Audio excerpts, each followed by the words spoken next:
अस्सलाम वालेकुम। आऊं आहियां शमसुद्दीन मेमन। अॼु जे इशूअ ते आऊं ॻाल्हाइणु चाहियां थो उहो आहे मस्जिदनि जे बिजलीअ जे बिल में टीवी टैक्स। हाणे ताज़ो मूजिबि टीवी टैक्स 100 रुपया कयो वियो आहे, जंहिंसां मस्जिदनि जे बिल में ख़ामख़ा फ्रीअ में 100 रुपया वञनि पिया।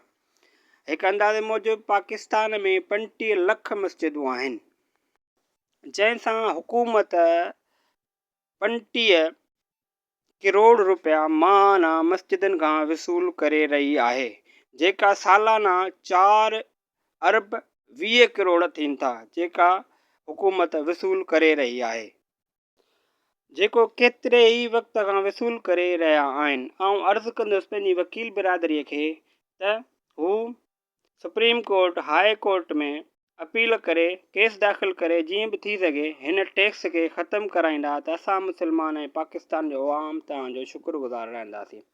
जीअं त घणी ई कोशिशि कई वई आहे जेके मस्जिदनि जा मुतवली आहिनि उन्हनि जे तरफ़ां, पर को बि खड़तेल अॼु ॾींहं ताईं न निकितो आहे। महिरबानी।